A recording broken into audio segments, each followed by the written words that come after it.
Hi everyone, welcome back to Little-Homestead. Today I'm going to be taking you through some cleaning and one of the recipes that I have going on for that day. So basically one of the first things I start off with in the morning is opening up all the blinds on the lower level. It makes me feel so much better once natural light can get into my spaces. Just makes it feel open, airy. Oh, I don't know, it makes me feel happy. So I pretty much always do this early in the morning and of course greet my cat Jax. And then what I usually do after getting that started is having a glass of water in the morning. If you don't know, I've been doing some intermittent fasting for about maybe like right around 2 months or a little bit less than 2 months. So I'm really focusing on drinking a lot of liquids in the morning and trying to eat within an 8-hour window. So then I started off with some laundry. I used the Wegmans Advanced Detergent.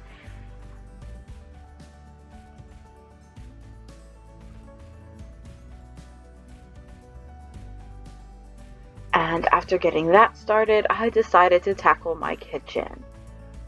This kitchen, I love this kitchen, but it's always dirty in some way, shape, or form. There's always something I can work on. My first thing I usually always tackle are the dishes. If you've watched my previous videos, you know this. When there's a cleaning video, I'm probably going to be doing dishes. So to make a little more room on the counter, I only have one drying pad there at a time now. So if I don't keep on top of them and they build up, sometimes I just bring a towel out, or like today I'll just do it in 2 small batches. Not a huge deal to me. So pretty much I focus on our dinnerware to get done first because that dries super fast. I don't know why, but it dries a lot faster than Tupperware and all that kind of stuff. So I decided to get that done first so it wouldn't have to wait as long to start the next round. And then I decided to tackle the stovetop. I have a glass stovetop and this Cerambrite works miracles because look at all those water stains on that stovetop. So I use that scrubber thing, which looks nasty, and this has a razor in it. And do not be afraid to apply pressure. You're not going to hurt the stove. It is fine. But it really helps to get all that gunk scraped off. Because you know what? That scrubber doesn't do that much. And I pretty much use it to spread around the Cerambrite. The scraper is what I actually use to really get in there and get it clean. And after I do this, I just feel so satisfied. And then I go and use the stove again and mess it up again. So like the dishes, this is a never ending thing. Right now I could probably go down and clean my stovetop. It doesn't look as bad as this right now, but it could still definitely use it. But yeah, so I tend to do this about maybe about like twice a week or so. I'm a little particular about my stove. I like it to look really nice. And I don't want it to get to the point where I can't get it perfect because it's going to drive me bonkers, and I can foresee that already.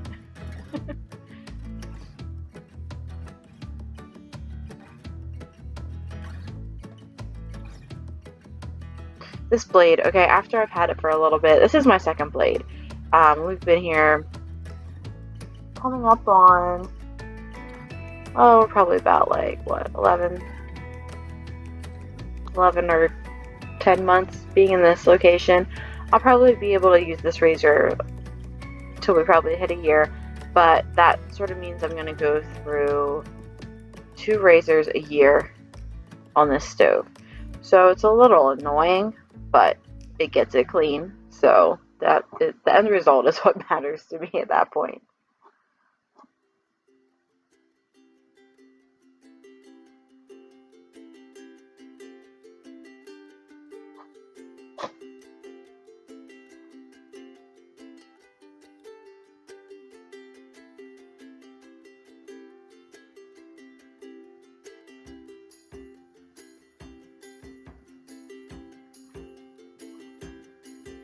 So after I wipe off the first, like the thick layer of the Ceramobite, I use this cleaner. It's Young Living, their Thieves Concentrate cleaner, and I get the concentrate and I dilute it with water in a glass spray bottle, and I can pretty much use this on anything.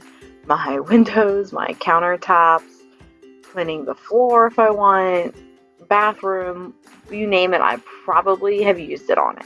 And this just brings a shine to the stovetop, and it makes it look like brand new and super nice. And it's just a couple spritzes, and that concentrate lasts forever. So in my opinion, it's definitely worth it. And so after I finished cleaning the stovetop, I decided to tackle the living room, which isn't really as bad. It doesn't get too really dirty. It just needs a really good vacuum mostly. We did recently rearrange it. So the recliner used to be in the corner where the love seat is, and the love seat was back up against that wall with the window, where the end table, you can see the little flower coming up the flower vase in front of the window there. So we moved that around and we angled the coffee table. But just that little bit of moving things around makes it feel like an entirely new space. It might be all the same furniture and you just switch one or two things, and it makes the space feel new.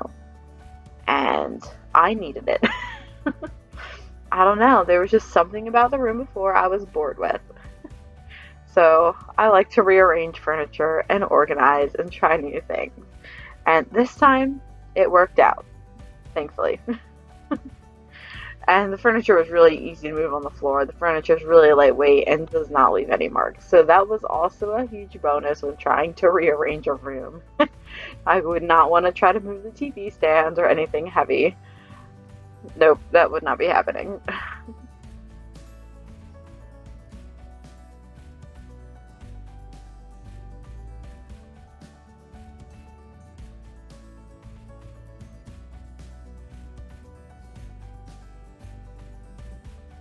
And then this cat stand, I try to clean it as often as I remember to. This time it wasn't quite as bad as it has been in the past, but my cat absolutely adores this piece of furniture, and he just gets his hair all over it. And I'm very thankful he gets his hair all over it, because then it's not over anything else in our house. Well, I mean, it's still there, but it's not as bad. So I usually just work it out with my hands, because the vacuum won't pull it up. So I work my way around it and get all that kind of stuff. He loves to scratch it, so on the bottom, the carpet has been shredded and there's like strings and fibers out. Doesn't matter, he still loves it. And this is placed right in front of our front window, and that was always his favorite window to look out as soon as we moved up here. And so I got tired of him leaving hair on our couch arm, and it was so worth it. It was such a good buy. And then after that, I decided to food save my hot Italian sausage patties that I got on reduced for quick sale at Wegmans. Rarely do I ever buy meat at full price. I wait and I shop around to make sure I'm getting meat that is on reduced for quick sale, and then I freeze it right away or use it right away. I did save 2 of these sausage patties to use in the recipe that I'll be showing at the end for my take on shepherd's pie. And this food saver we got for our wedding as a wedding present from my aunt and uncle. And I am so thankful we got this. It has been amazing. It reduces the amount of packaging that we would have in our freezer. And if I just shoved our packages into there, I would not be able to fit what I have in my freezer right now. And it keeps it so fresh. I have not had a single piece of meat have freezer burn on it once it's been properly sealed in one of these bags. And it's been in there for a while. I've had some that I forget about and I come back to, and I'm like, oh, it looks like I just put this in there. So I am such a huge fan of this food saver. I use it for meat, vegetables like kale, spinach. I food save some of my own bell peppers that I grew this summer. Yeah, so I love this food saver, and it's so easy to use. And I actually just bought new bags because I ran out. That's how often I use it. I love this thing. I am I love it. There's really not much else I can say about it that could help explain it.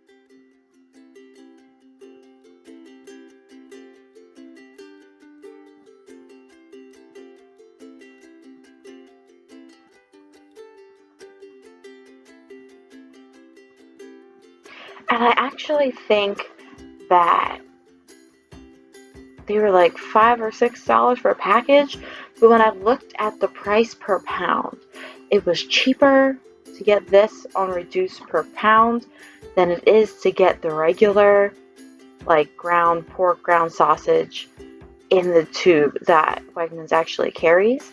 That's why I bought it still in patty form. If this would have been more price per pound than the tube, I would not have gotten this deal. Um, I am very big at looking at the price per pound on things.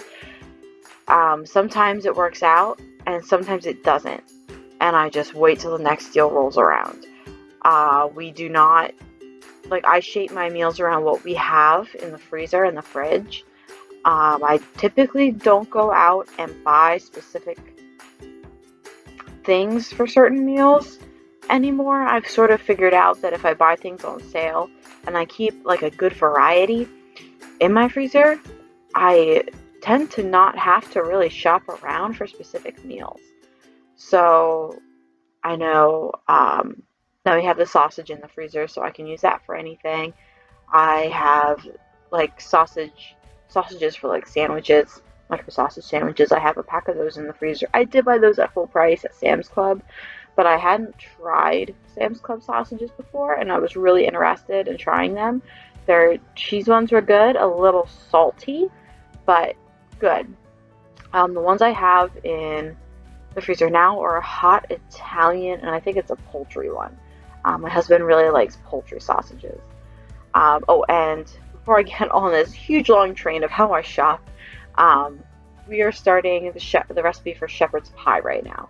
So it was an 80-20 mix of ground beef in the freezer that I had thawed out, and I threw those two hot Italian sausage patties in there.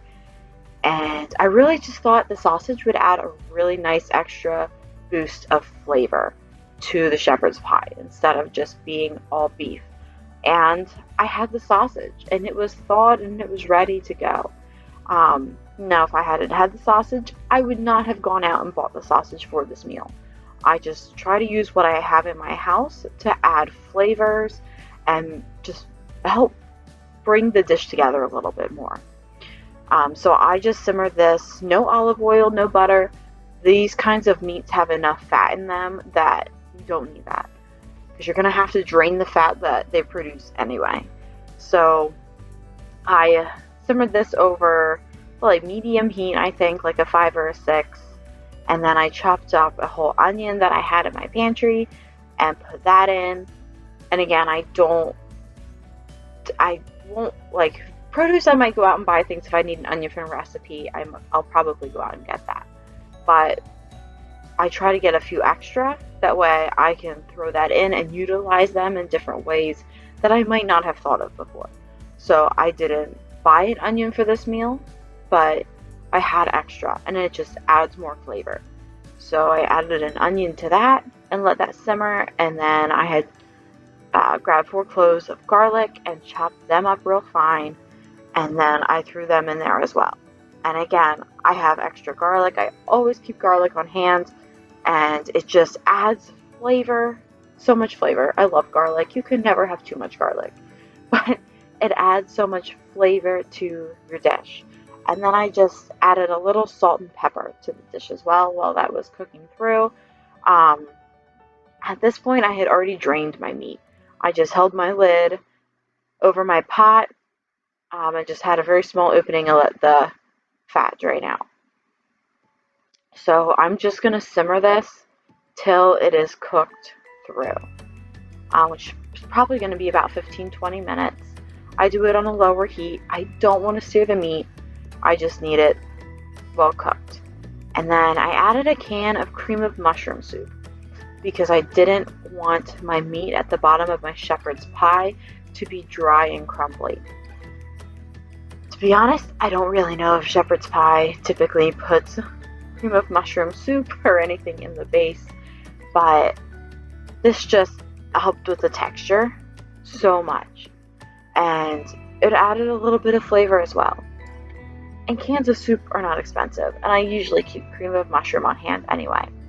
So to assemble the shepherd's pie, I put half of the meat mixture in the casserole dish, and then I spread that around, and then I'm going to put a layer of cheddar cheese, and then the next layer of the meat. I had already prepared mashed potatoes, and as you can see in the background there, I have a bag of frozen mixed vegetables that we had sitting in the freezer. So I'm not going to go out and I'm not going to buy fresh vegetables when I have a bag of frozen vegetables that I can use in my freezer already. So there's the cheese layer, and then here's the second layer of the meat mixture. And I'm a big fan of cheese, and I had shredded cheddar cheese in my fridge. So again, if I did not have cheese in my fridge, I would not put any in my shepherd's pie or in the meal I'm making at that moment.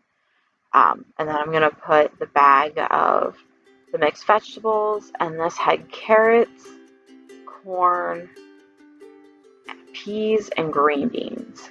So it had a good mixture.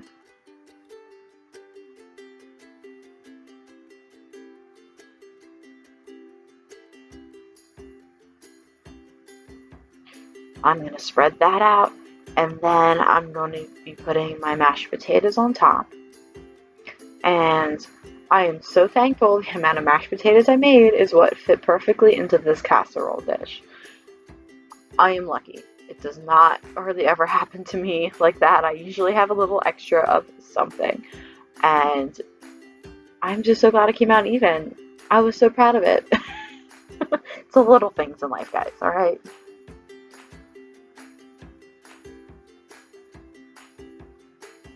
So then I even that out on top, and then since I have plenty of cheese in the fridge, I might as well add some more on top. And I put a pretty healthy portion of cheese on top. And everything in here has been thoroughly cooked and is still very hot. So I literally am just gonna pop this in the oven and put it on broil and just watch it very closely because things on broil burn very easily. So after like a minute or two in there, I went down and I opened the door and I just stared at it till I thought it was done. But isn't that gorgeous? That cheese crust, oh my gosh, it's so good. I really haven't made shepherd's pie ever, I don't think, or in a very, very long time. So I winged it. I didn't really look up a recipe. Like, we ate it growing up, so I know what goes into it. But this is definitely my take on it, especially since I didn't follow any recipe whatsoever. But yes, and me and my husband both really like this meal, so this will definitely be a repeater. And I saved I shouldn't say I saved, I'm saving it on here because I don't have a written down recipe for this. It's saved on YouTube now.